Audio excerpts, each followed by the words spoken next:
Sisi tunasema kwamba wanaitwa ni timu ya sifa na kuabudu. Si ndio hivyo eh?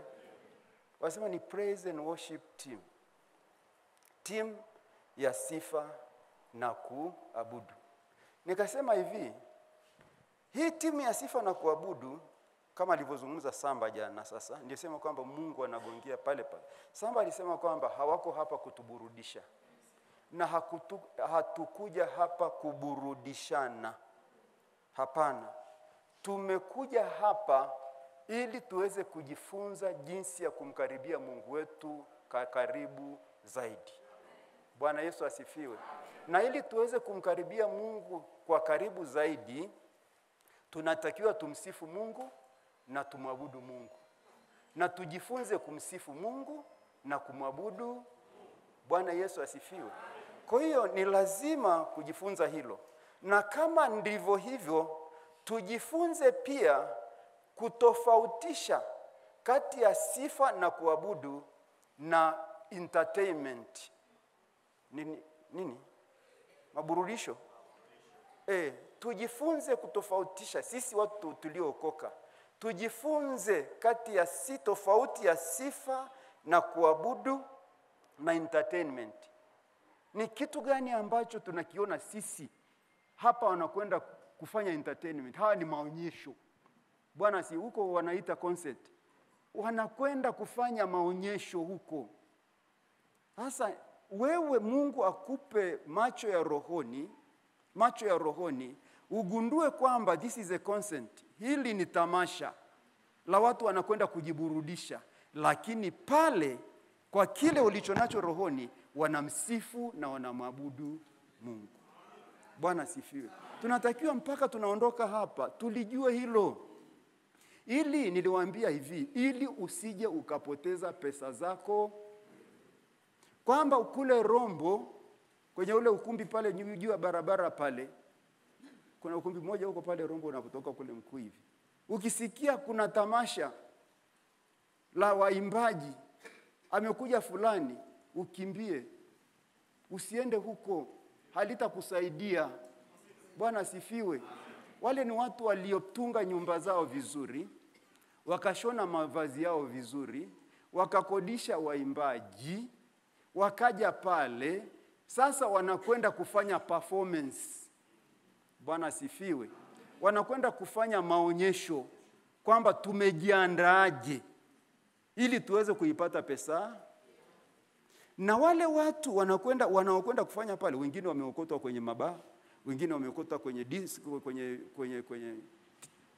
kwenye bendi za muziki, wengine wameokotwa huko, wanakwenda wanakusanyika pale ili waweze kumsifu huyo Mungu wao wanaodhani kwamba wanamsifu, lakini hawamsifu Mungu. Wanaiburudisha miili.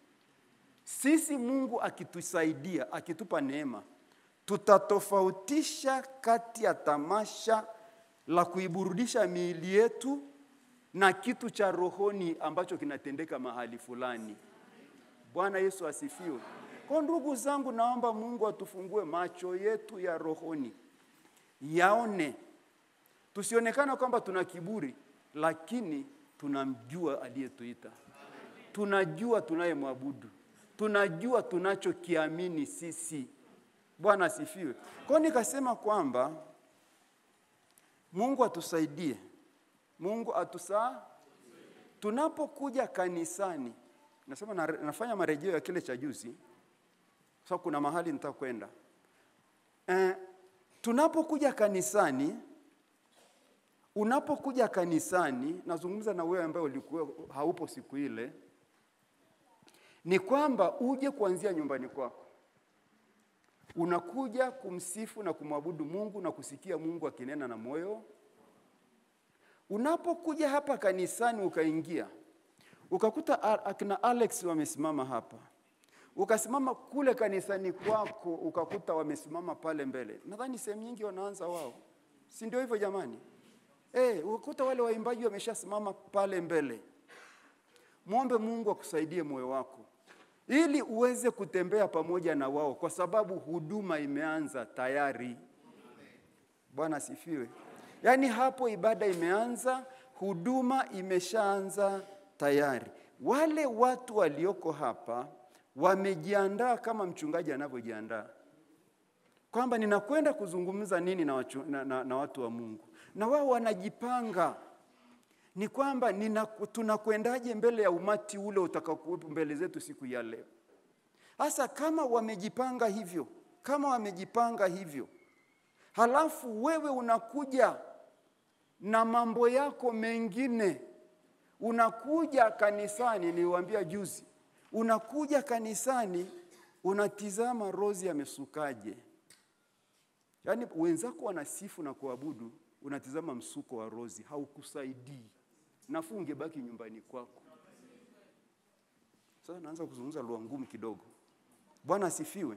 Nafuu ungebaki nyumbani kwako. Unaanza kutizama, huyo naye nguo hakuiona ndio, lakini sasa hivi yuko mbele za Mungu. Bwana Yesu apewe sifa. Nikamwambia, yani unaweza kukaa pale mbele madhabahuni, ni kipindi cha kusifu na kumwabudu Mungu.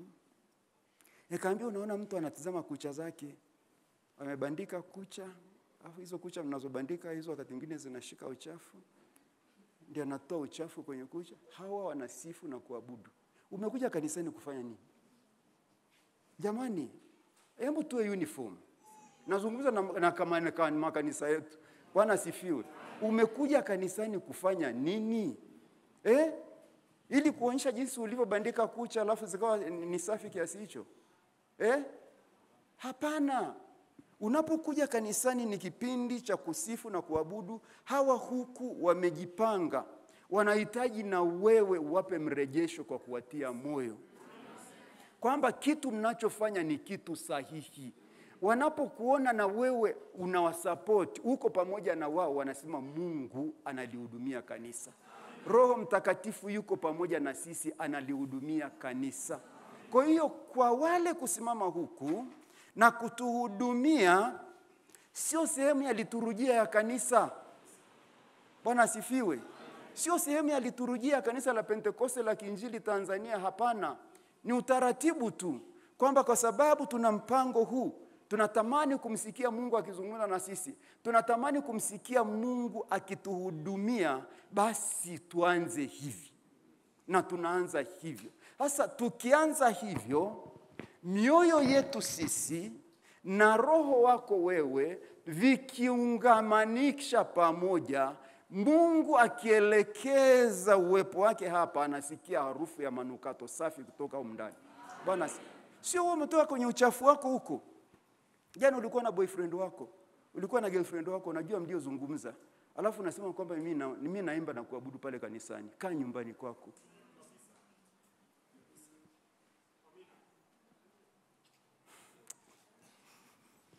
Bwana Yesu asifiwe. Usije kuimba ili uongeze idadi. Usije kuimba huku mbele ili kuongeza idadi ya watu wanaoimba. Hapana. Imba kama umekusudia. Njoo simama huku mbele kama umekusudia, kwamba mimi nimekusudia, yani nashirikiana na ndugu zangu. Unafahamu, sikilizeni niwaambie, niliwaambia juzi nikamwambia hivi kwamba tunapokuja kanisani wanakuja watu wenye matatizo. Wanakuja watu wenye matatizo. Wanahitaji Mungu awasaidie. Wanahitaji Mungu ashughulike na matatizo yao. Anapohitaji Mungu ashughulike na tatizo lake, sio lazima askofu aje hapa mbele na samhenda wamwekee mkono, hapana. Yeye mwenyewe akiwa huko, akisikia praise team walivyoimba, wanavyoimba. Rozi, wimbo gani mnaimba nyimbo za kuabudu hizo? Wewe ni mkuu, wewe ni mkuu sana Bwana, wema wako. Yani anaposema wewe ni mkuu sana Bwana, wema wako unanitosha, wewe anakuelekeza tu. Bwana asifiwe. Wewe unatakiwa upokee uimbe. Unapoimba unautafakari ukuu wa Mungu. Sio unaimba tu kwa mdomo. unautafakari ukuu wa Mungu. Huyu Mungu ni mkuu kweli. Wema wake kwangu ni wa ajabu. Bwana Yesu asifiwe. Unaanza kuutafakari wema wa Mungu. Unautafakari ukuu wa Mungu. Mambo ya ajabu Mungu aliyofanya kwako, Mungu anajidhihirisha katikati yetu. Bwana asifiwe. Ukienda kwenye greenhouse ambayo labda wamepanda maua ya waridi, rose flowers. Bwana asifiwe. Roses zina rangi tofauti. Si ndio hivyo? Roses zina rangi tofauti. Kuna rangi ya njano, kuna rangi hii, kuna rangi hii, kuna rangi hii, kuna rangi hii, lakini zote zinatoa harufu moja. Si ndio hivyo? Wewe utamwadhimisha Mungu kwa jinsi unavyoweza. Na yule atamwadhimisha Mungu. Na yule, yani akiutafakari ukuu wa Mungu kwa mambo makuu ambayo Mungu amemtendea. Mungu anahisi mioyo ya watu ambayo imeunganika pamoja. Anasema hakika pale kuna watu ambao wananiamini, wananiabudu na kunisifu mimi. Bwana asifiwe.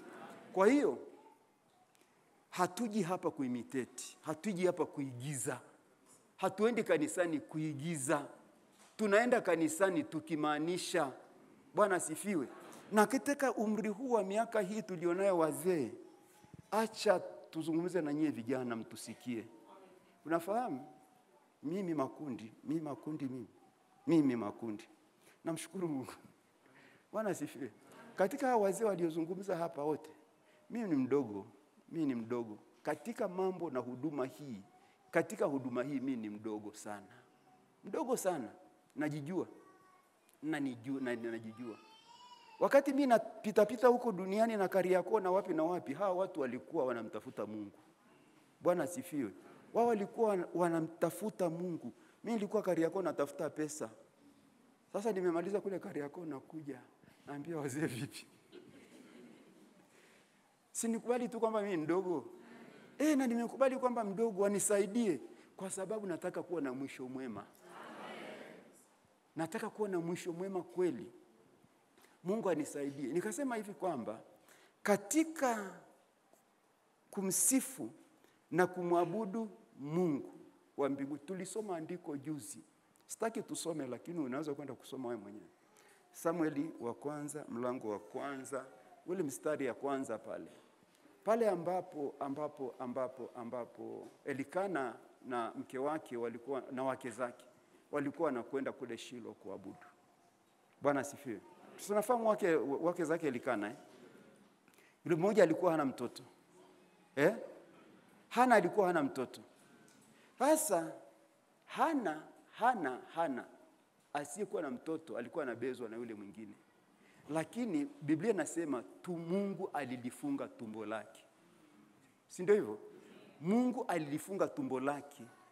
Mungu alikuwa anajua kwamba nakwenda naye mpaka wapi. Alafu siku moja nitamfungua, nitampa mtoto. Kwa hiyo Hana kazi yake ilikuwa ni kwenda kuanguka na kuabudu mbele za Mungu. Bwana asifiwe. Anakwenda mbele za Mungu kwa machozi. Analia mbele za Mungu kwa machozi. Bwana asifiwe. Watu hawakuweza kumuelewa. Mpaka siku moja kuhani anamwambia kwamba we mwanamke umelewa. Asema Bwana wangu sijalewa mimi. Ninaumimina moyo wangu kwa Mungu wangu. Niache. Bwana asifiwe. Ndio anasema kwamba katikati ya ibada ya kumsifu na kumwabudu Mungu, kila mtu atafanya kituko chake. Kila mtu atafanya kituko chake sawa sawa na jinsi ambavyo Roho anamhudumia. Nikamwambia Boni, ukimwona mke wako anafanya kituko usishangae. Yuko Roho wa Mungu ambaye anamhudumia ndani yake. Ndio maana hawakumuelewa Hana. Lakini Mungu alikuwa anauhisi moyo wa Hana. Asema kwa moyo huu nitampa mtoto. Bwana asifiwe. Kwa hiyo unaweza ukapata kile ambacho umekusudia, Mungu amekusudia. Mungu atakupa kile alichokusudia yeye kwako hata bila kuwekewa mikono. Bwana asifiwe. Bila kuwekewa mikono, yani hicho unakwenda unakichukua kwa Mungu mwenyewe, unaushusha moyo wako Paulo kwa Mungu, unaambia Mungu nahitaji mchumba.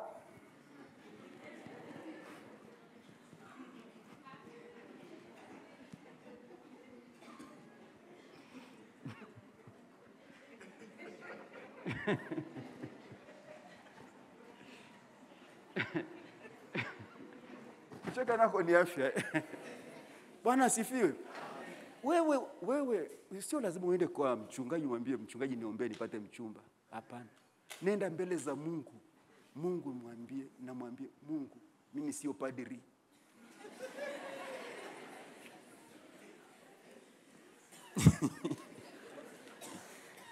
Unanijua ulivyoniumba Mungu, unaujua moyo wangu. Wakati umefika sasa na tamani kukuona, unaendelea kumlilia Mungu. Wewe unakuja unaomba ufunguo, unaingia huku ndani. Niwaambie jamani, hili jengo limejengwa sio la kusali Jumapili tu na Alhamisi. Hapa mimi ninakuja Jumapili na Alhamisi. Sio la Jumapili na Alhamisi tu, ni la kwako. Njoo, fungua huo mlango. Mwambie Mungu nimekuja. Bwana sifiwe kanisa. Hivi sikiliza niwaambie kitu moja. Niseme Bwana sifiwe. Sikiliza. Unakuja unakaa hapa. Umekaa? Mwambie Mungu nimekuja. Bwana sifiwe. Mungu nina jambo na wewe. Mko wewe na Mungu. Nina jambo na wewe, nataka kuongea na wewe. Hivi Mungu kweli atakuwa dhalimu kiasi hicho? Anasema huyu mwanangu anasema nini? Mticha inji vya. Mnanielewa? Huyu mwanangu anataka kuniambia nini? Ni kitu gani anataka? Ataelekeza sikio lake kwako. Na atakujibu kwa wakati wake. Kama bado wakati, nasema kuna andiko linasema mnaomba hampati kwa sababu mnaomba vibaya. Yaani utakapokwenda ukashika hiyo channel ya Mungu vizuri, ukimuomba Mungu vizuri, atakupa. Ni sisi tu tumepungukiwa ndugu zangu, tumepungukiwa. Kwa nini nikasema hivi kwamba sikiliza. Hawa praise and worship, timu ya sifa na kuabudu. Mungu akiwapa neema kubwa. Kwanza wakashikamana wao kwa wao. Bwana sifiwe. Wakashikamana wao kwa wao.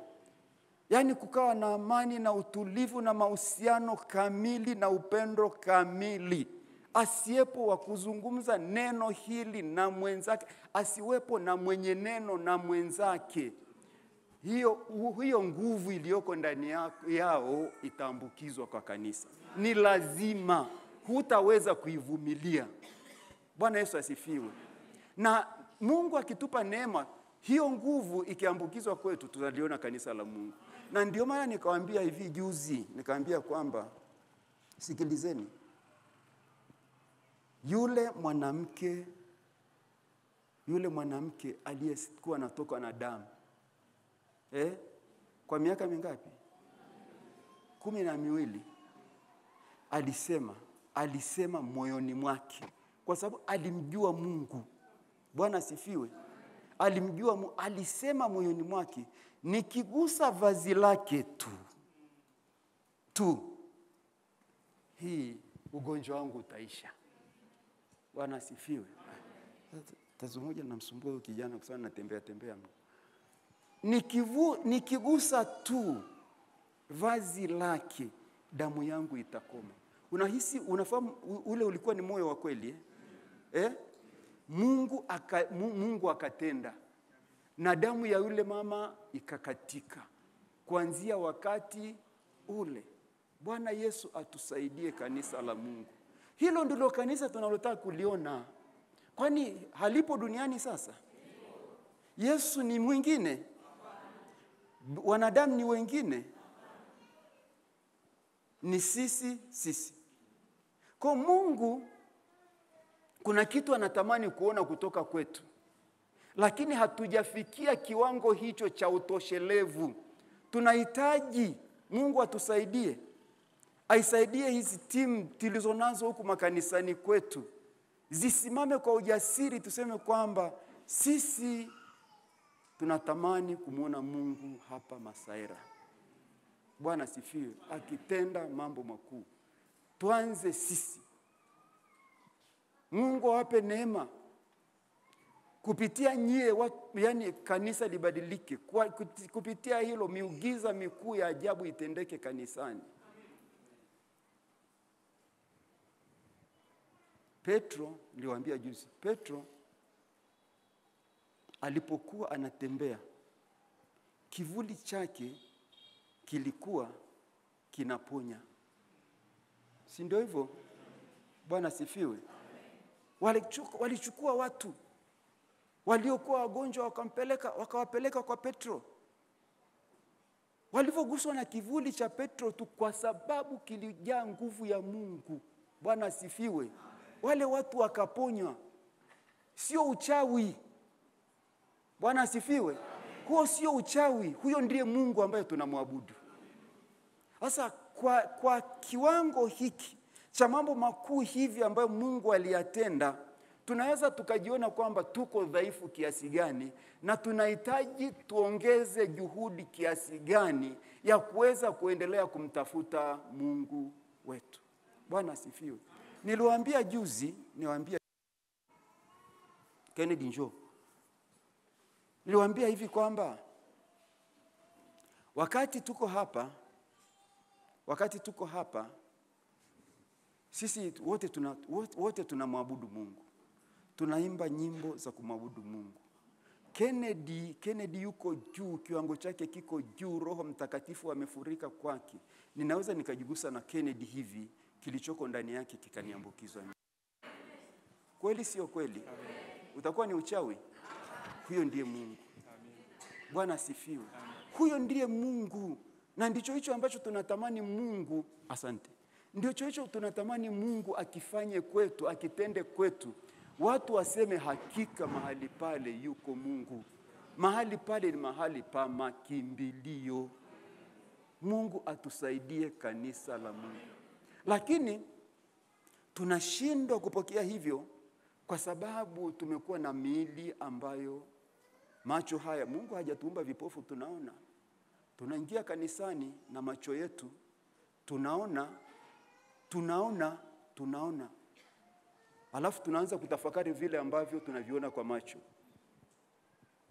Ndio maana wakati mwingine, wakati wa kumwabudu Mungu, basi funga tu macho yako, uendelee kumwabudu Mungu wako, ili usione hivyo vya huku pembeni. Niliwaambieni juzi, nikaambia jamani, kama umetoka na mke wako nyumbani, yale ya kujadiliana yaishe huko. Sadaka za watoto za Sunday school ziishie huko. Wakati wa kipindi cha kusifu na kumwabudu, mwambie mke wako, ni wakati wangu na Bwana. Ni mimi na Mungu. Mama, usiniguse. Bwana asifiwe. Mama, naomba usiniguse. Sasa ni wakati wangu na Mungu. Bwana asifiwe.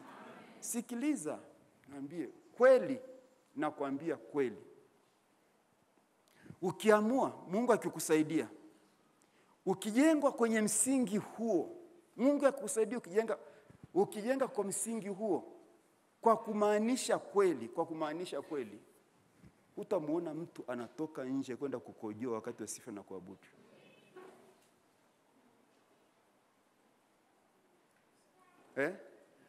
Kweli. Huo mkojo utatoka wapi? Lakini kwa sababu umesimama hapo, umekuja umesimama, hisia zako ni zile. Hisia zako zinafanya kazi zote hivyo. Kwa hiyo utakuwa unafikiria machalari, unafikiria najisikia ni kubanwa mkojo, nasikia mtoto wangu hauko pamoja na sisi. Hauko pamoja na kanisa. Lakini ukiendelea kumwabudu Mungu, fikra zako na Mungu ndiye aliyeumba huo mwili. Bwana asifiwe. Ni Mungu ndiye aliyekupa huu mwili. Na Mungu anaweza kukomandi viungo vyako. Anasema, wewe kipofu cha mkojo, tulia kimya.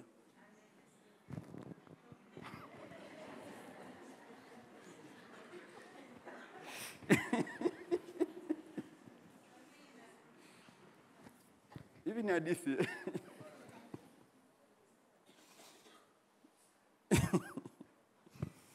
Ngoja. Bwana sifi. Hebu tusome andiko tulisoma juzi la mwisho. Ndio Wakorintho wa pili. Wakorintho wa pili.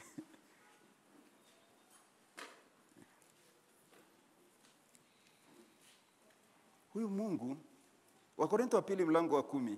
Tulisoma andiko hili. Mlango wa 10.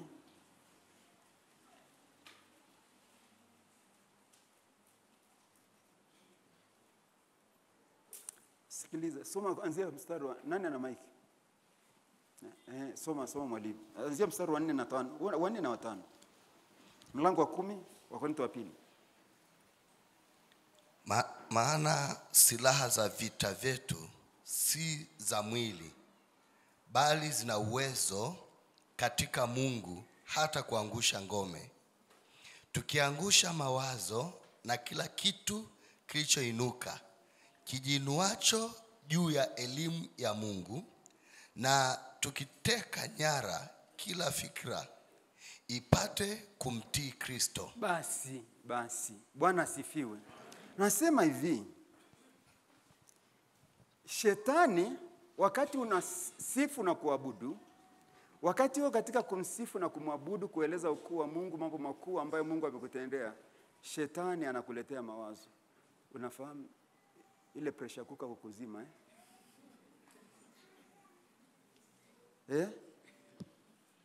Yaani yale maharagi kutoa kule jikoni utakuta yameungua yote. Silaha za vita vyetu si juu ya Bwana asifiwe. Hizo ni fikra za adui. Anazileta kwako, lakini Mungu ana nguvu ya kuangusha kila ngome. Anasema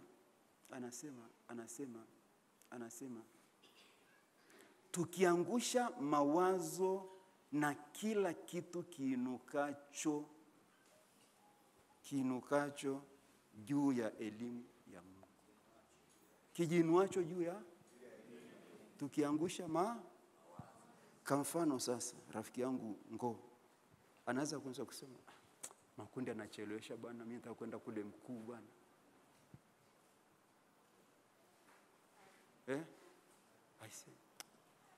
Nataka kwenda mkuu. Alafu sisi tu katika kwanza nasimama saa hizi, atamaliza saa ngapi? Tayari ameshavamiwa. Kama tu katika kuabudu, achana na mambo ya kwenda mkuu. Yaweke hapo pembeni kwanza. Wewe usijali kwamba tunachelewa ama tunawahi. Hata ukichelewa Mungu anajua kwamba atakupatia usafiri. Bwana asifiwe. Anasema ili vinavyojiinua juu ya elimu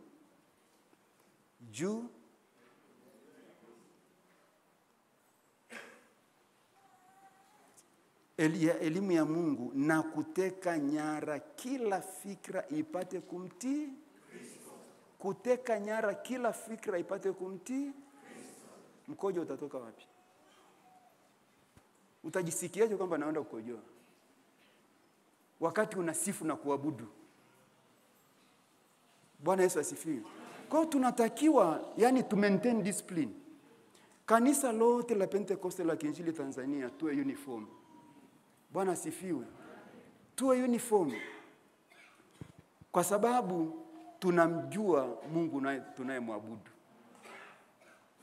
Samba hapa alisema alitegemea watu waliotoka Dar es Salaam wakija hapa pachimbiki. Hapa pachimbiki kwa sababu wametoka sio jijini, wanatoka Site.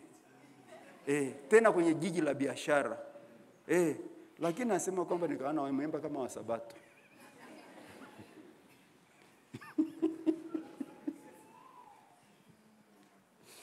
Bwana asifiwe. Ni Roho mmoja yule anayetuhudumia. Bwana Yesu atusaidie kanisa. Ni Roho mmoja yule anayetusaidia. Hebu tujengwe juu ya msingi huo. Nilikuwa ninarudia kidogo yale tuliyozungumza juzi. Naomba turudi kwenye ule mstari tuliosoma, nadhani tuliusoma wa Yohana 4, ule mstari wa 23 tu. Nataka nianzie hapo sasa kuzungumza kiasi kidogo.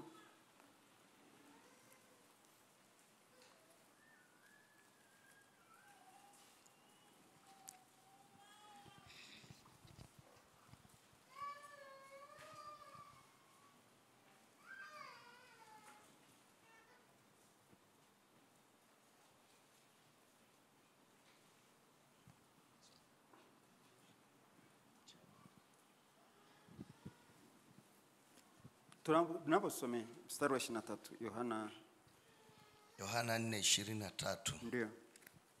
Lakini saa inakuja, nayo sasa ipo.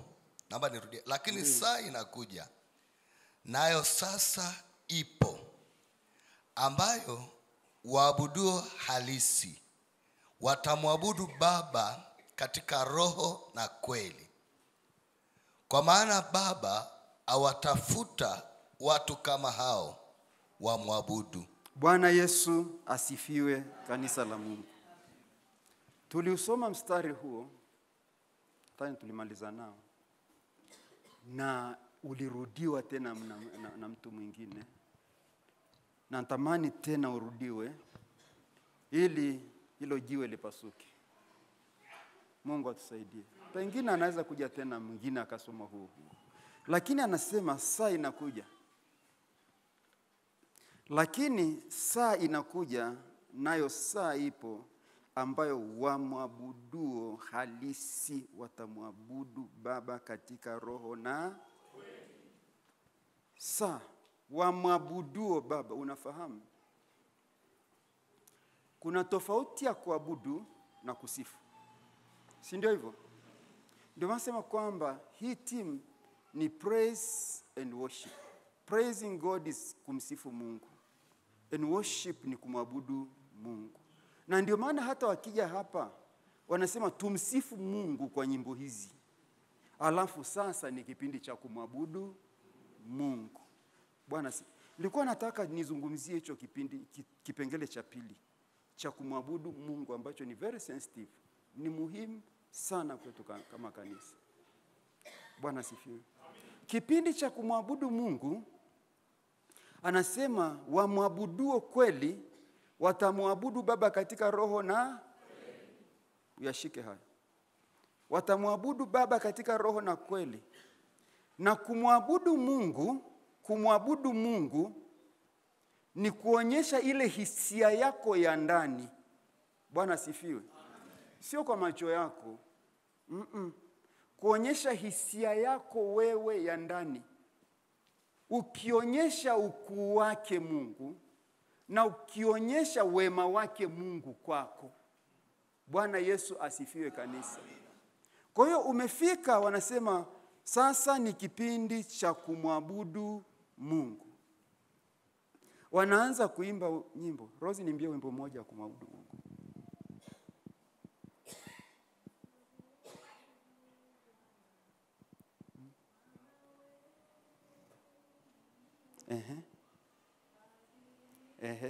Simama. Hebu mpeni mic. Hebu msikilizeni anavyoimba.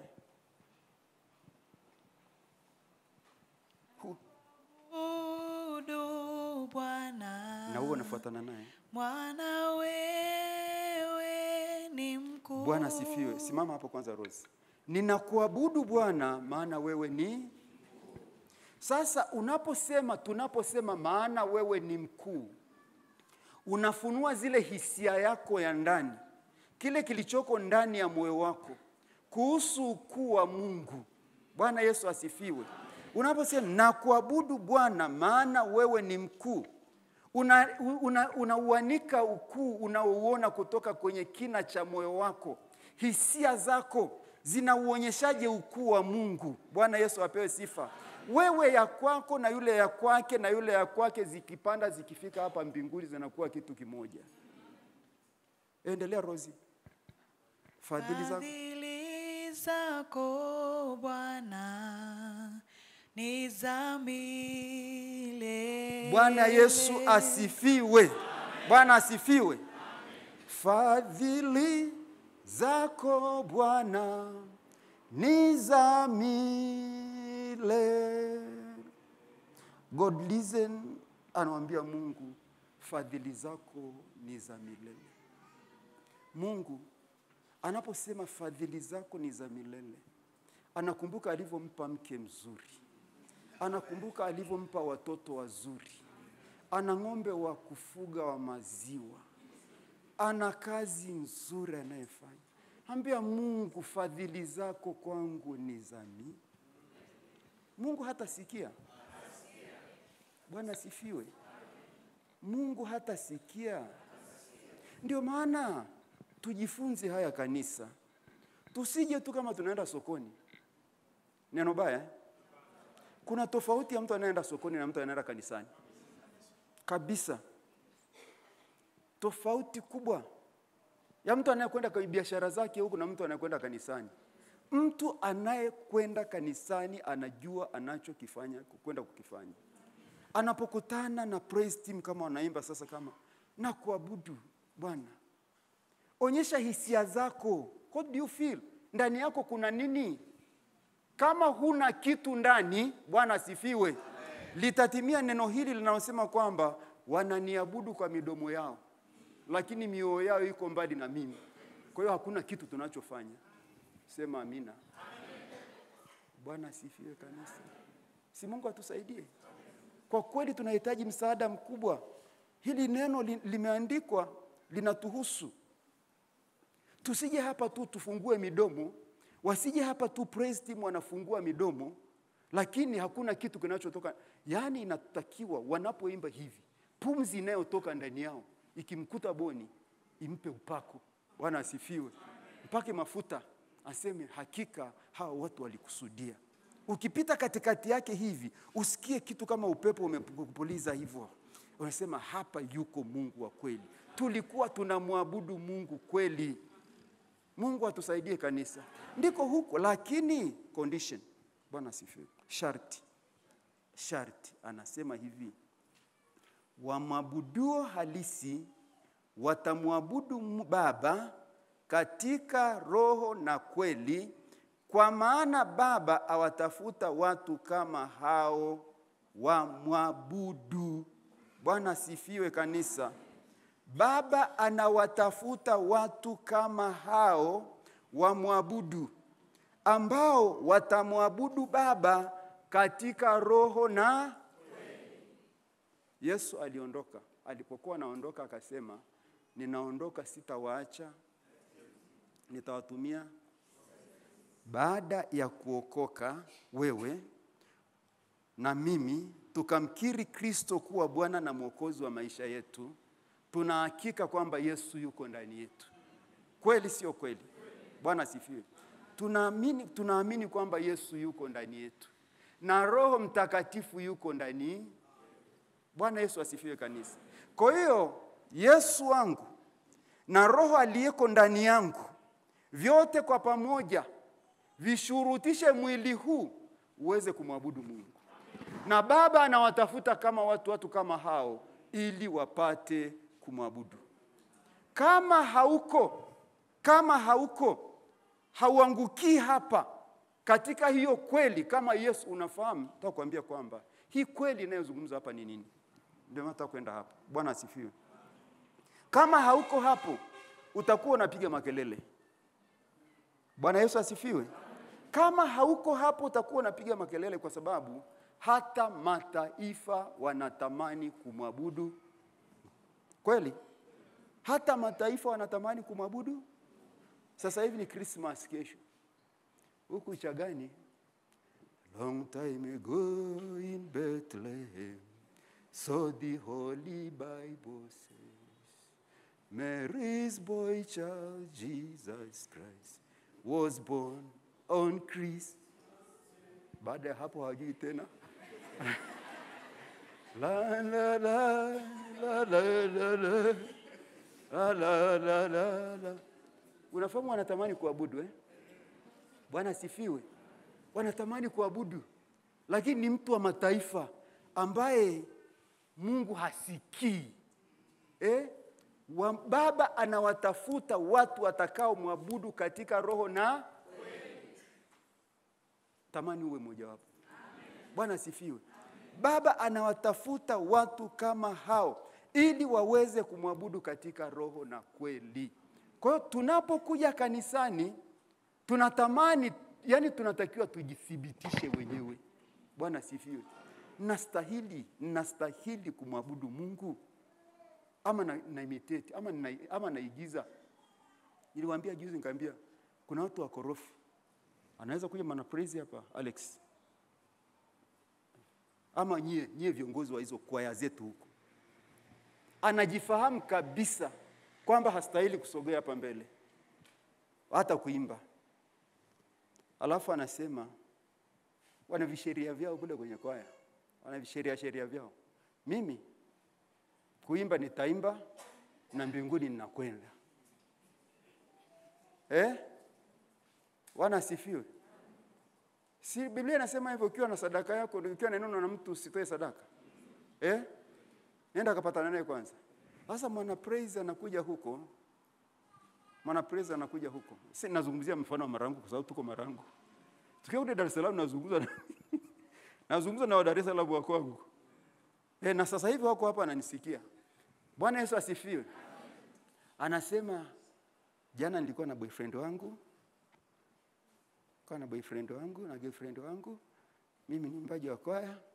Mimi sijali. Kwani Yesu anarudi leo au kesho? Wanasema nisiimbe. Sheria vyao vinanibana, lakini nitaimba. Alafu mbinguni nakwenda. Hizo mbingu sio zako. Mbingu wanaenda watakatifu. Mungu anawatafuta watakao mwabudu yeye katika roho na kweli, wa mwabudu yeye. Mungu anawatafuta hapa, anawatafuta Kitasha, anawatafuta Mkuu, anawatafuta Masaera, anawatafuta kule Arusha, anatafuta wapi? Watakao mwabudu katika roho na hiyo kweli ni nini? Bwana asifiwe. Hebu fungua Yohana 14. Hiyo Yohana mlango wa 14.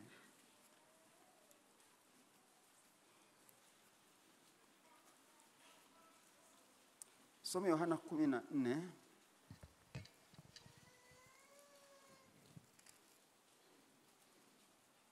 Hebu anza mstari wa kwanza kwa pesi mwalimu. Nadhani unasoma haraka wewe. Anza mstari wa kwanza. Mstari mpaka wa 6. Msifadhaike mioyoni mwenu. Mnamwamini Mungu, niaminini na mimi. Nyumbani mwa Baba yangu mna makao mengi. Kama sivyo ningeliwaambia. Maana naenda kuwaandalia mahali. Basi mimi nikienda na kuandalia mahali, nitakuja tena niwakaribishe kwangu. Ili nilipo mimi nanyi mwepo. Amina. Nami niendako mwaijua njia. Tomaso akamwambia, Bwana, sisi hatujui uendako, nasi twaijuaje njia? Yesu akamwambia, mimi ndimi njia na kweli na uzima. Mtu haji kwa Baba ila kwa njia ya mimi. Bwana Yesu asifiwe. Amen. Bwana asifiwe kanisa. Haya yalikuwa ni maneno ya Yesu na wanafunzi wake. Yalikuwa ni magumu. Sikiliza huu mstari wa 4. Anawaambia, nami niendako mwaijua. Walikuwa wanaijua.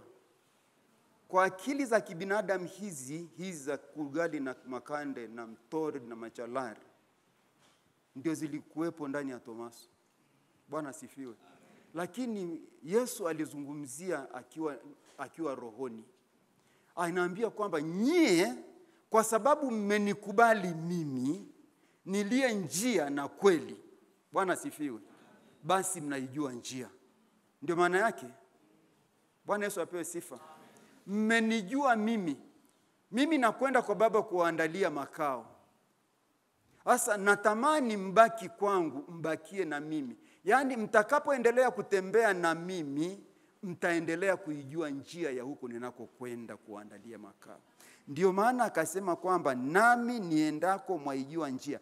Tomaso akamwambia, Bwana, sisi hatujui uendako, nasi twaitujuaje njia? Yesu akamwambia hivi, mimi ndimi njia na kweli na uzima. Mtu haji kwa Baba ila kwa njia ya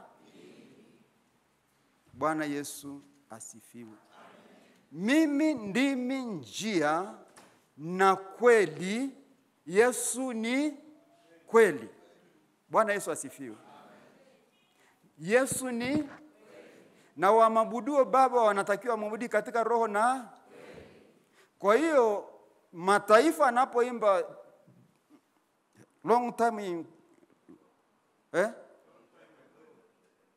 hapana, hiyo niliotoka kuimba sasa hivi hapa long time, so the whole Bible says. Sasa mataifa anapokwenda kuimba wimbo ule, anaimba tu kwa maneno. Wewe unapoimba mtu wa Mungu wimbo wa kumsifu na kumwabudu Mungu, unaimba kwa sababu umeokoka, unamjua Mungu, kweli ya Mungu yuko ndani yako, Yesu yuko ndani yako akikuongoza, akikuelekeza jinsi ya kumwabudu Baba, kwa sababu yeye anakuelekeza njia ya kufika kule juu. Jamani, niko sawa? Kwamba mimi ni njia, mimi ni kweli, mimi ni uzima. Mtu haji kwa Baba yangu isipokuwa kwa njia ya mimi. Bwana sifiwe. Na hatutaweza kumwabudu Mungu ipasavyo tusipokuwa tumekamilika. Bwana sifiwe. Tunamjua Mungu, tulemkiri Yesu kwa Bwana na Mwokozi. Ndio maana mtu akija hapa akisema Alex anataka kujiunga na kwaya, unaambia tulia kwanza ndugu. Tucheki kiroho chako ukoje. Tucheki ukoje rohoni, yani tukucheki kwa angalau kwa vipimo vyetu vya kawaida, tukucheki ukoje. Usije ukatuharibia huku. Kuna mahali ambapo yani mmetoka mbali, kuna mahali ambapo mmeshafika. Tumetoka mbali, kuna mahali ambapo tumeshafika. Kwa tunataka tusije tu contaminated.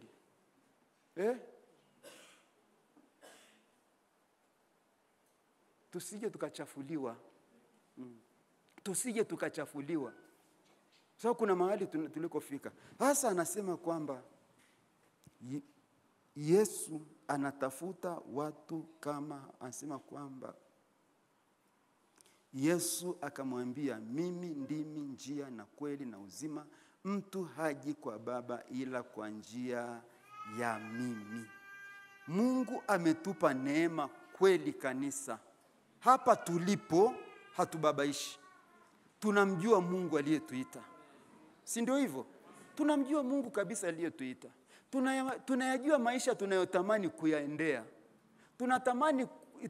Tunajua pale ambapo tunatamani tupafikie. Ni udhaifu tu wa kiubinadamu. Kwamba leo ni siku ya Sangaja, nitafanyaje? Sasa kule Kombe kumefoa.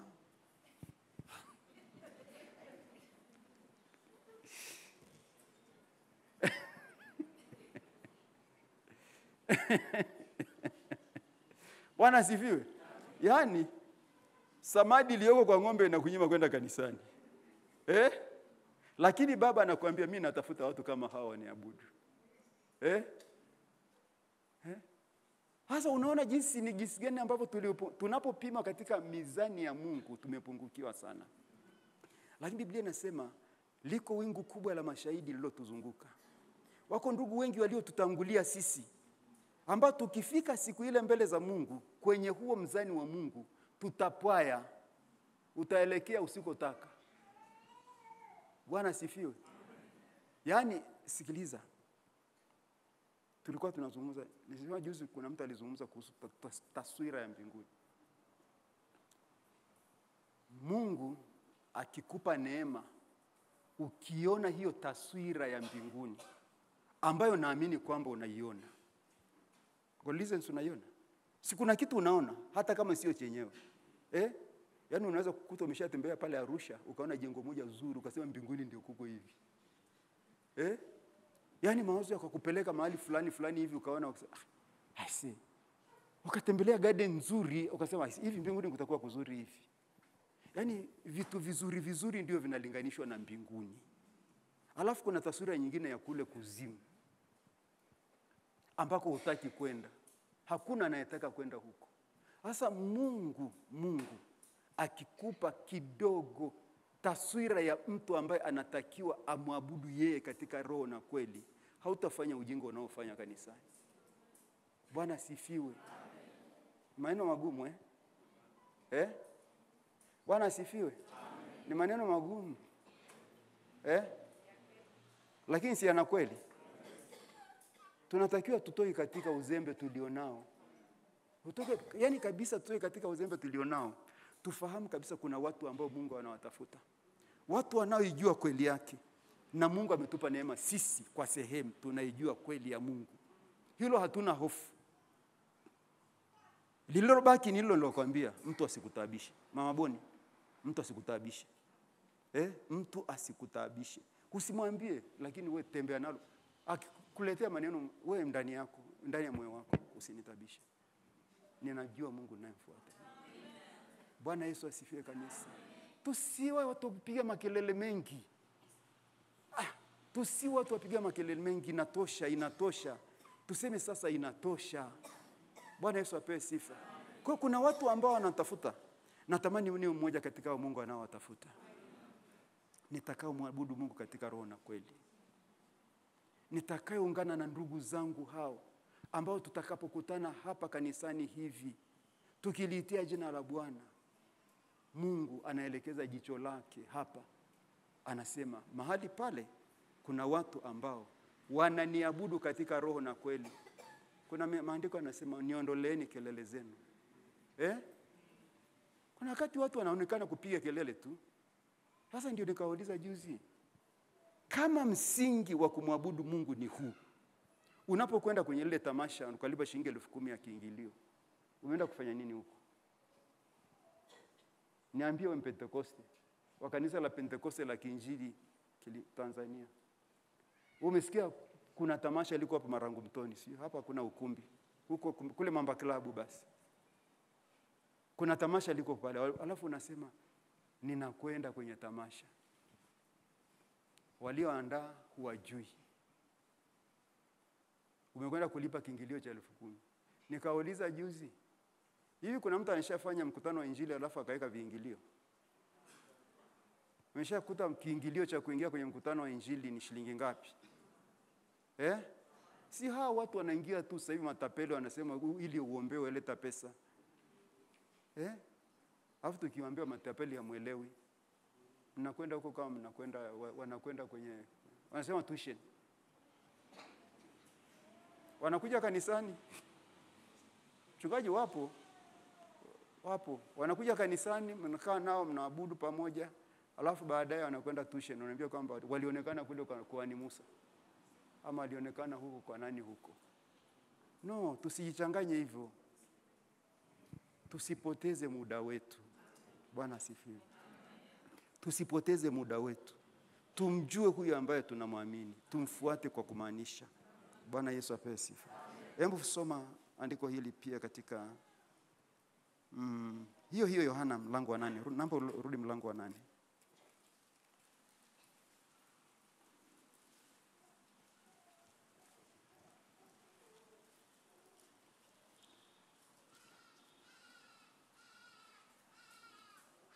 Mlango wa 8 mstari wa 32 tu.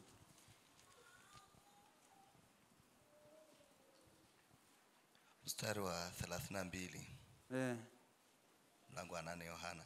Tena mtaifahamu kweli, nayo hiyo kweli itawaweka huru.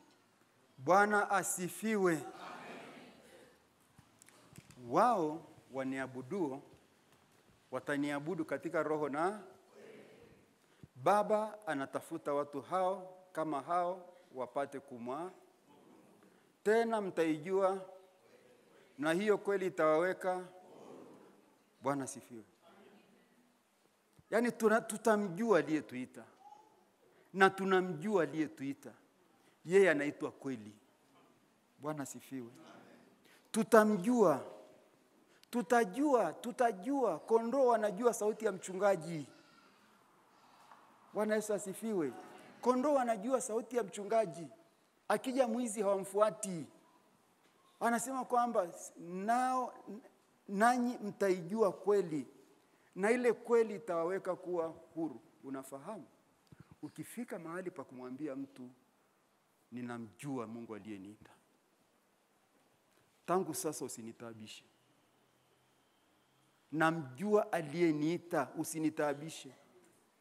Sio wewe unazungumza, ni ile kweli iliyoko ndani yako. Kwa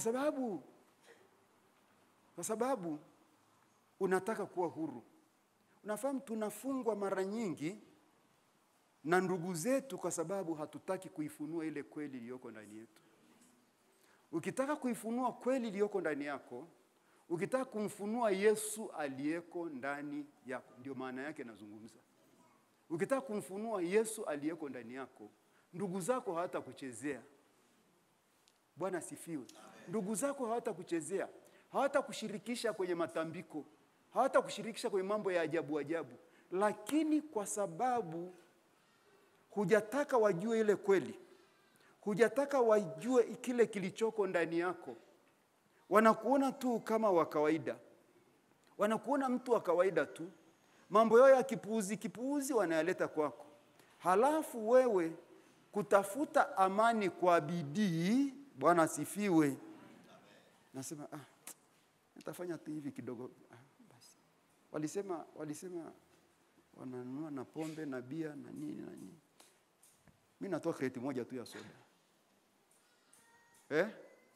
Natoa kreti moja ya hujashiriki. Kilichofanya ukashiriki ni nini? Hofu. Hukupanda kufunua kweli iliyoko ndani yako. Anasema mtaijua kweli, nayo kweli itakuweka. Yaani uhuru ni kwamba Yesu akiwa ndani yako, hawatakushirikisha mambo ya kipuuzi. Watasema mwache yule mlokole, ndivyo hivyo alivyo. Watakuchukia. Bwana asifiwe. Watakuchukia kwa sababu ya ulokole wako. Na juzi nikawaambia kwamba wakati utakapoona hali yoyote ya kukatisha tamaa, any opposition ambayo imekuja kwako kwa sababu ya kweli, kwa sababu ya Yesu aliyeko ndani yako, wewe ichukulie kama fursa ya kukupeleka hatua moja mbele. Bwana sifiwe. Yaani unaona kwamba hapa mahali wamenichukia, sasa umefika mahali unasema si ni compromise tu, si ni kubaliane tu na wao ishe. Bwana sifiwe. Utakuwa unakosea sana, unarudi nyuma. Lakini ukisema kwamba acha wanitukane, mlokole, ni mlokole kweli. Tena waambie kwamba kweli mimi ni mlokole. Ninamjua aliyeniita. Unawaambia hivyo. Mtaijua kweli na kweli itawaweka huru. Wewe ukaendelea kuambia hivyo, na mwaka kesho utaambia hivyo, na mwaka kesho kuto utaambia hivyo.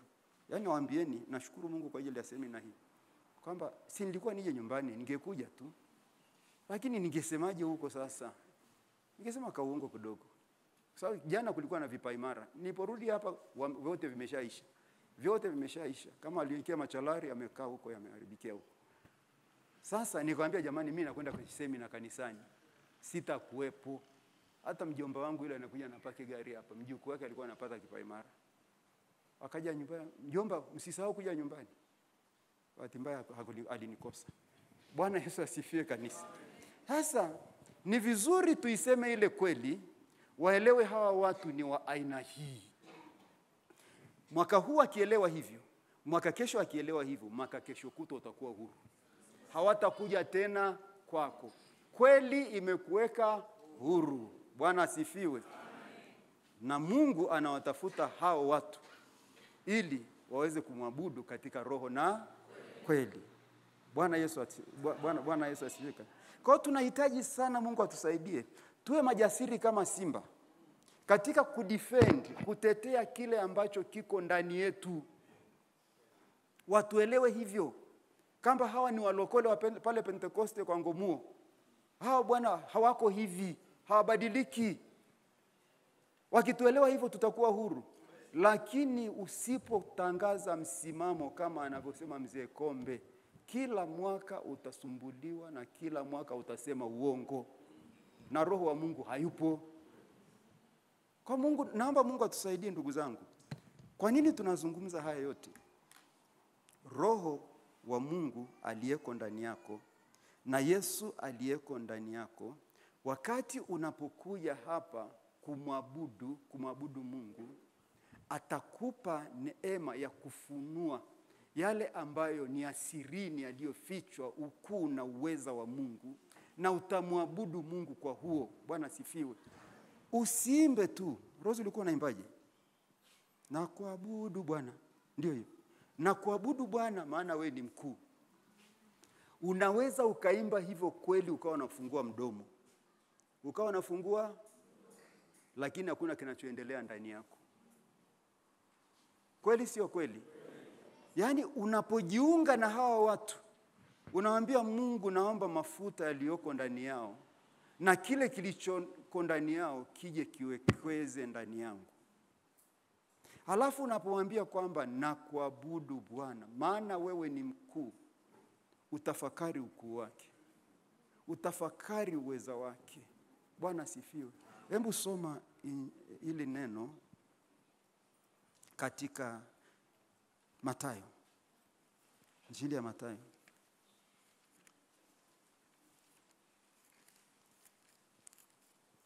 Mathayo mlango wa 8 mstari wa 5 mpaka wa 10.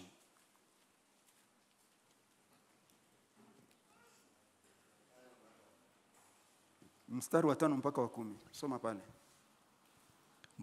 Mathayo mlango wa 8 mstari wa 5 mpaka wa 10. Hata alipoingia Kapernaum, akida mmoja alimjia, akamsihi akisema, Bwana, mtumishi wangu amelala nyumbani, mgonjwa wa kupooza, anaumwa sana. Yesu akamwambia, nitakuja nimponye. Yule akida akamjibu akasema, Bwana, mimi sistahili wewe uingie chini ya dari yangu, lakini sema neno tu na mtumishi wangu atapona. Bwana Yesu asifiwe kanisa. Ni maandiko ambayo unayajua, si ndio hivyo? Lakini nimesema tunapomwabudu Mungu, hatumwabudu kwa midomo tu. Tunamwabudu Mungu tukitafakari ukuu wake na uweza wake kwetu. Unapomtafakari Mungu kwa uweza wake, kwa uweza wake, Bwana asifiwe. Na wewe una jambo lako ambalo unataka kulipeleka mbele za Mungu, hilo jambo likaja likaja moyoni mwako, ukawa na hisia nzito ya kulipeleka mbele za Mungu, ukalipeleka mbele za Mungu. Wakati unapomwabudu Mungu, Mungu atasikia, atakujibu. Bwana asifiwe. Sikiliza huyo akida. Hapa kwangu mstari nimepiga mstari hapa, sema, akamwambia, Bwana, mimi sistahili wewe uingie chini ya dari. Bwana asifiwe. Ni mtu aliyekubali kushuka na kujishusha sana. Bwana asifiwe. Ukisoma yale pale chini mengine utaona kwamba anawaambia, na mimi ni mtu mkubwa huko kwangu niliko. Naweza kumwambia askari huyu njoo, akaja. Naweza nikamuita huyu akafanya hivi. Akamwambia, Bwana, mimi sistahili wewe uingie katika dari ya nyumba yangu. Bwana asifiwe. Pale chini ulikienda kusema, anasema, sijawahi ona imani kubwa kama hii. Bwana asifiwe. Ya mtu kuamini kwamba mgonjwa wake anaweza akapona bila mimi kufika kwake na kumwekea mkono. Bwana asifiwe. Yaani Mungu anaweza kututendea mambo makuu. Mungu anaweza kutenda mambo makuu kwetu kwa kadri ambavyo tumeendelea kumsihi na kuimimina mioyo yetu mbele zake, kwa kuzipeleka hisia za kweli ndani yake. Bwana sifiwe. Tukidhihirisha imani yetu, yule mtu Yesu akamwambia, sijawahi kuona imani kubwa kama hii. Sijawahi. Bwana, ni neno la kumwabudu Mungu, ni neno la kumsifu, ni neno la kumheshimu. Bwana asifiwe. Ni neno la kumheshimu, kuambia kwamba Bwana, mimi sistahili ufike katika dari ya nyumba yangu, sistahili. Wewe tamka neno tu, mtumwa wangu atapona. Bwana Yesu asifiwe kanisa. Sasa unaweza kuona mtu huyu, unaona uweza aliyokuwa nayo, nguvu aliyokuwa nayo, nguvu iliyokuwepo ndani ya moyo wake, hisia kali ambazo zilikuwepo ndani yake, kwamba Mungu anaweza akatenda hili hata kama hajafika kule nyumbani. Huyu mtu alikuwa amepooza, ule mtu alifunguliwa. Ndio maana tunasema kwamba tuna kila kitu. Tunacho kila kitu, tuna hazina kubwa. Yako mambo yetu mengi, iko akiba tele kwa ajili yetu mbele za Mungu. Lakini tunashindwa ni jinsi gani tuweze kujitwalia ile hazina yetu, sehemu yetu kutoka katika hazina hiyo. Bwana Yesu atusaidie kanisa. Kwa Mungu akitupa neema, wote kwa pamoja hivi ambao tumekuwepo katika semina hii, tukisikia haya Mungu anaendelea kutufundisha, tukikubali kuyaishi haya, tukiacha uzembe ambao tumetembea nao kwa muda mrefu, Mungu atajifunua na kujidhihirisha katikati yetu. Bwana sifiwe. Unafahamu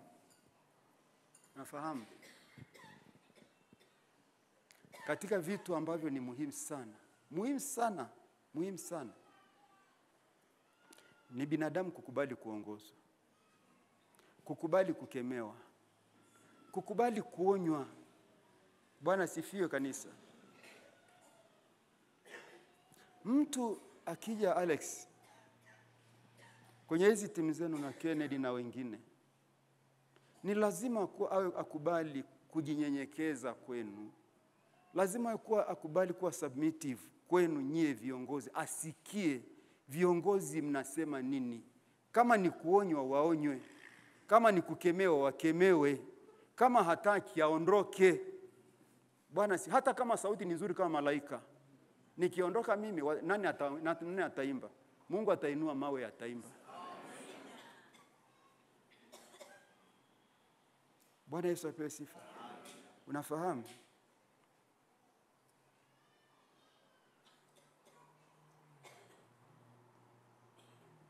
Mungu anahitaji mioyo minyenyekevu. Mioyo, tunahitaji praise team zenye watu wanyenyekevu. Usibishane na mwalimu wako, hata kama ni mdogo kwako. Kubali lile anakuambia. Juzi, Ijumaa iliyopita, Bwana asifiwe. Amen. Nazungumza neno gumu kidogo. Ijumaa iliyopita, Jumamosi. Rose, ni Jumamosi nilikutana na nyie wanawake. Jumamosi iliyopita ule Dar es Salaam niliwaambia wanawake njoni. Wanawake wote mnaovaa magauni, mabinti na wamama mlioolewa njoni kanisani. Kaambia nataka kuzungumza na nyie jambo.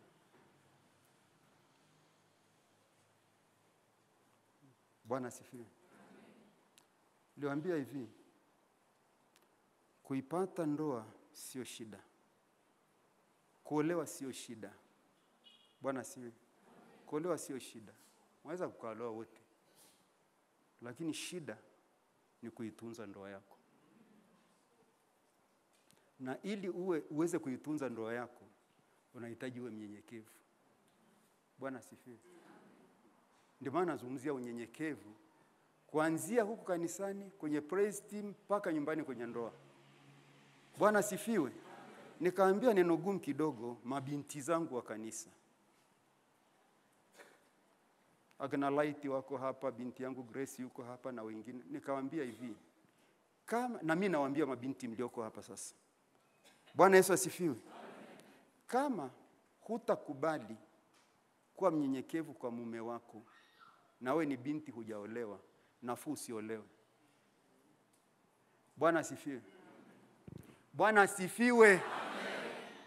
Neno gumu Hebu sema neno gumu.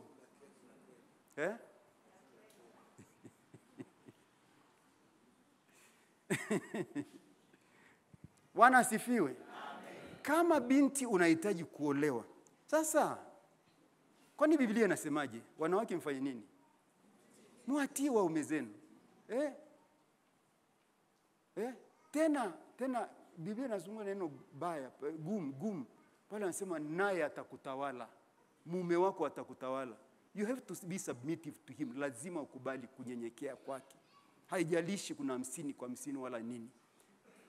Kwamba kama wewe unafahamu na kiburi sana. Una kiburi alafu una hasira nyingi. Yaani huongozeki, hutawaliki. Ukienda kwa mwanamume, ukikubali kuolewa, unakwenda kumtesa mtoto wa watu bure. Semeni. Hilo nalo mmeze. Mama Boni, ni kweli? Lina ukweli? Wamama ni ukweli? Mabinti ni ukweli? Hamjui nyie.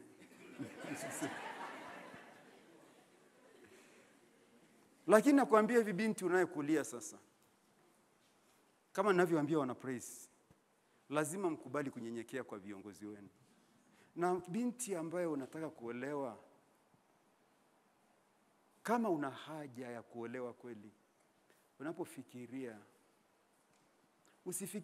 usipate tu ile taswira ya ndoa. Unafahamu kuna kupata taswira ya ndoa kwamba nitaolewa, nitakuwa na mume wangu kama Gideon alivyo na mke wake Josephine, na waona wanapotembea. Gideon anakuwa na kitambi, amenenepa, anakwenda vizuri. Na mimi nitamtunza wa kwangu hivyo, si nini na nini. Lakini Jose ananyenyekea. Jose uko wapi? Bwana asifiwe. Yaani Gideon ana kitambi sasa hivi, nyie hamjamuona. Nikaambia hivi, kama kweli unahitaji kuolewa, ndoa ina gharama. Glory, upo? Ndoa ina gharama. Kama unahisi kwamba hutaweza kunyenyekea kwa mume wako, niliwaambia nafuu msiolewe. Kaeni kwa baba yako na mama yako. Aendelee kukulea hivyo kwa tabia za huko nyumbani kwenu. Hilo nalo ni neno la Mungu.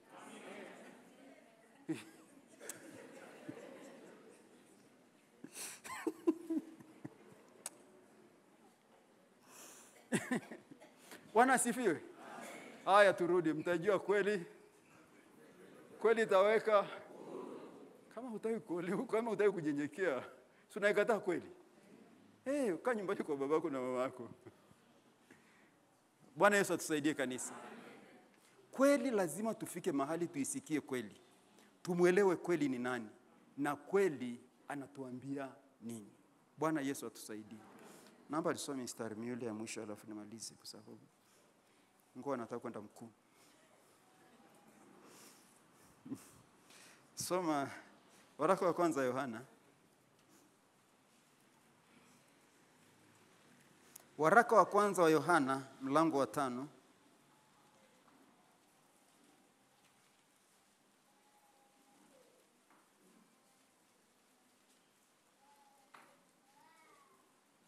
Bwana si mlango wa 5. Nataka kuzungumza hapa kwamba kuabudu kwetu.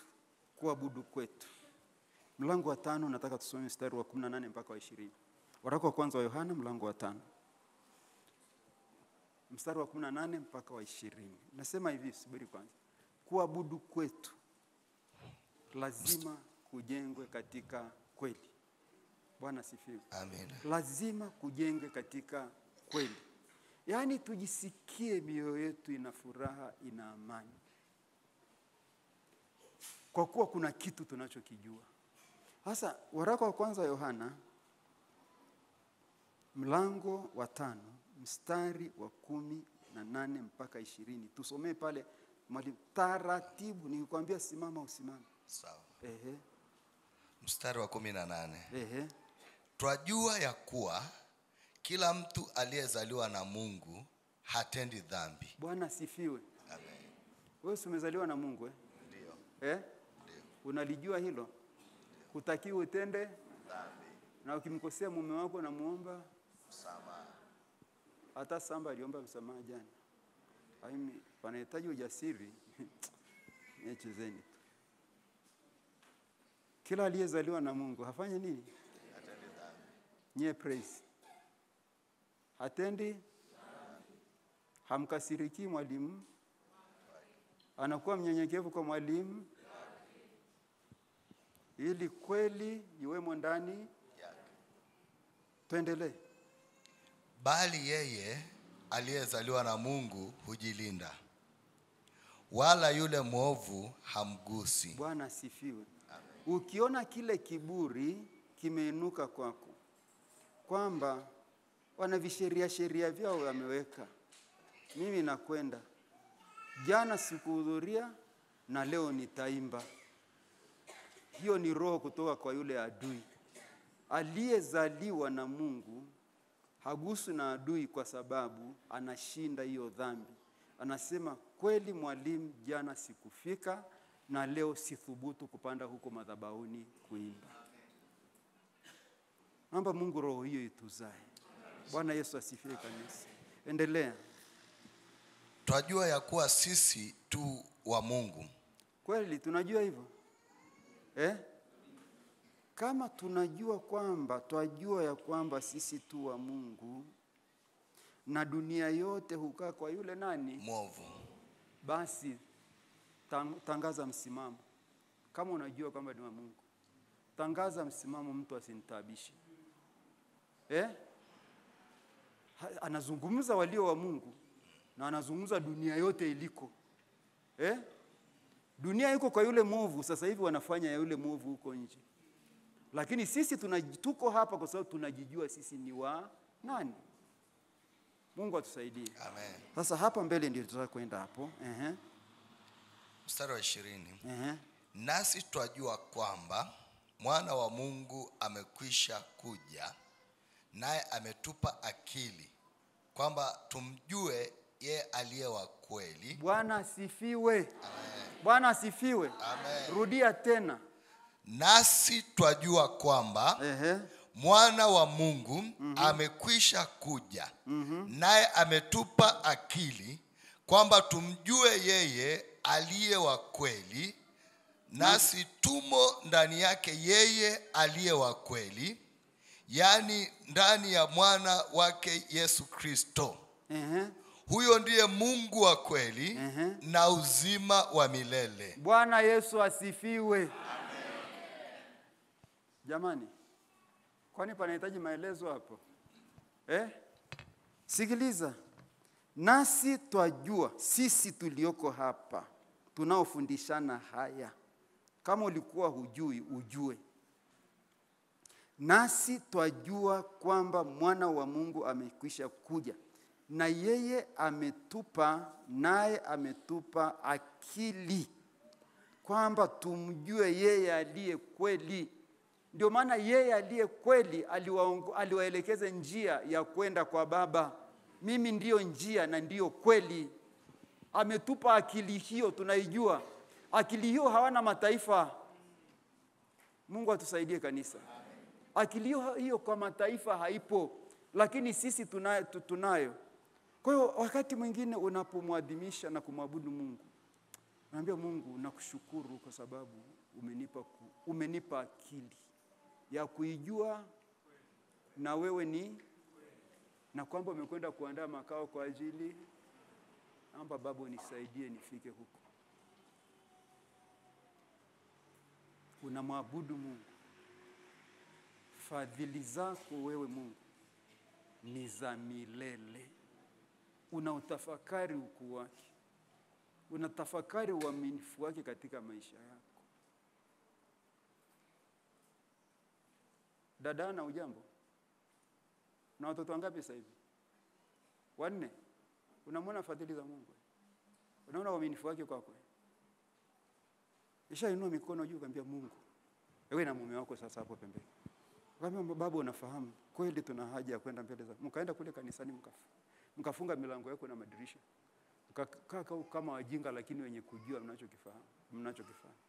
Yaani kweli jua, ana juzi ulikuwa pa Dar es Salaam jale, huna mtoto kabisa, ni binti kweli. Huyu jamaa amekuja kukuchukua pale juzi tu. Sasa hivi Sasa hivi una watoto 4. Siende mbele za Mungu ambie Mungu, umenipa akili ya kukujua wewe. Acha niziinue fadhili zako. Acha nikusifu Mungu kwa uaminifu wako kwangu. Acha Mungu nikushukuru kwa matendo yako makuu unayotenda kwangu. Bwana sifiwe. Mungu akisikia sisi walokole waliookoka, kila mtu wakitasha anatamka uaminifu wa Mungu kwake. Wa huyu wa Keri wanatamka ukuu wa Mungu. Wa Marukeni anatamka hili la wa Arusha mjini na yeye, wa Dar es Salaam na yeye, wa Songea na yeye. Anasema watu hawa wamejengwa kwenye msingi. Bwana sifiwe. Watu hawa wamejengwa kwenye msingi. Hatufanyi kwa kubahatisha. Bwana sifiwe. Hatufanyi kwa kubahatisha. Tunafanya tunachokijua.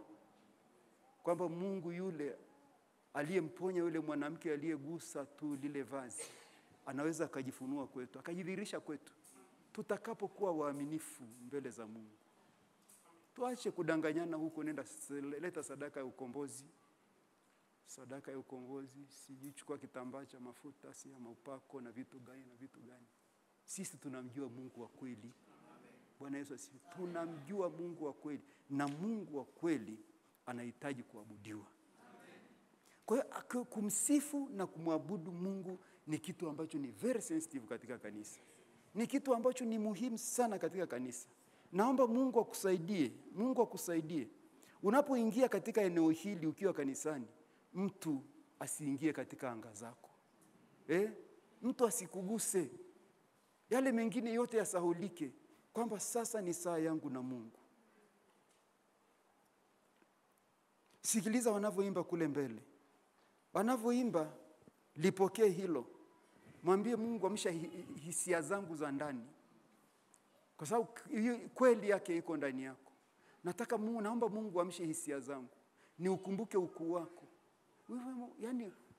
Yaani umeshakaa ukatafakari katika roho jinsi Mungu alivyotanda mbingu. Hapa tulivyo amepawekawekaje? Si ukuu wa Mungu. Anaotesha miti huko, ameweka mawe, naona mawe unakuta lijiwe likubwa hivyo. Ukakaa ukatafakari useme, hivi Mungu ni wa ajabu hivi Mungu ni wa ajabu. Hivi Mungu ilianzia wapi? Ilianzaje? Mpaka ukaona kwamba mkono uweke hapa na huu uweke hapa. Kwa nini hakuweka hapa na wengine hapa? Kwamba pua ikae.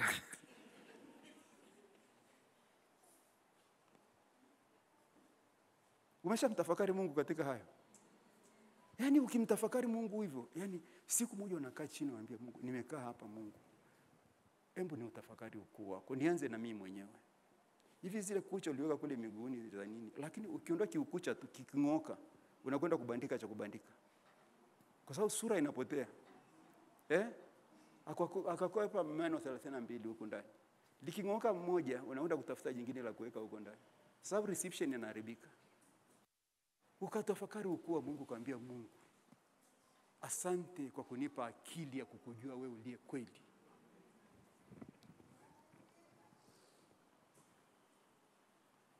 Anasema,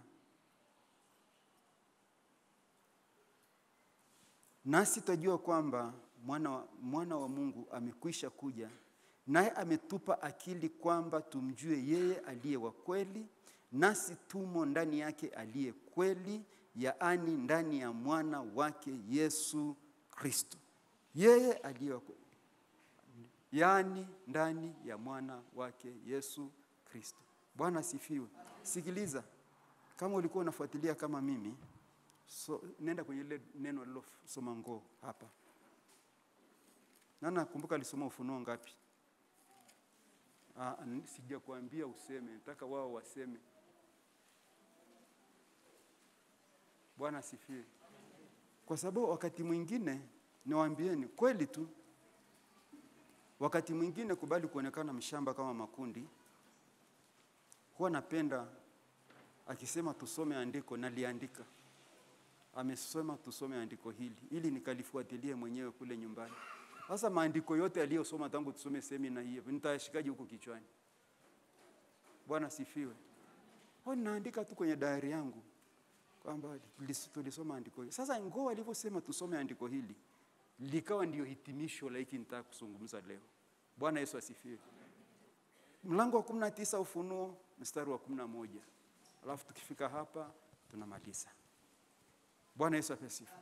Anasema, kisha nikaziona mbingu zimefunuka, na tazama farasi mweupe, na yeye aliyempanda aitwaye nani? Mwaminifu. Na nani? Na nani? Ahukumu na kufanya vita. Askofu akasema atasoma majina. Huyu hapa, huyu atasoma majina. Bwana sifiwe. Kwa hiyo huyu jina lake anaitwa Mwaminifu na wa kweli, naye kwa haki atahukumu au afanya hukumu kwa kufanya vita. Bwana Yesu asifiwe kanisa. Nimemaliza. Mungu atusaidie kanisa. Tumekuja hapa kwa kipindi hiki cha hizi siku. Mungu amezungumza na sisi. Hatukuja kwenye tamasha, tumekuja tujifunze jinsi gani ya kumsifu na kumwabudu Mungu wetu. Bwana Yesu. Yaani ilikuwa ni sehemu ya yale ambayo Mungu ametupa neema ya kujifunza. Tumesikia mengi, lakini ni sehemu ya yale ambayo Mungu ametupa neema ya kuyasikia. Ashukuru Mungu kwamba kweli tunaijua kweli. Tunaijua kweli, na yeye ni mwenye haki, na yeye ni mwaminifu. Utakapozipeleka hisia zako za ndani kwa kumaanisha kwamba Mungu unauleta ukuu wako kwa mbele zako, wewe ni Mungu mkuu mwaminifu. Praise him. Basi mje basi alafu tuimbe wimbo moja, alafu watu waabudu Mungu. Ukazipeleka hisia zako mbele za Mungu, tukazipeleka hisia zetu mbele za Mungu, tukamuonyesha ukuu wake Mungu na uaminifu wake Mungu kwetu, atatenda maajabu katikati yetu. Bwana asifiwe. Kwa hiyo ndugu zangu, kama Ngoo alivyosema mafuta yameishia hapa, na mimi mafuta yaishie hapa kwa hili.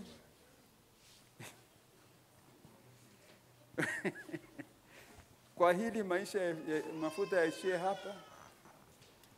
Tusimame.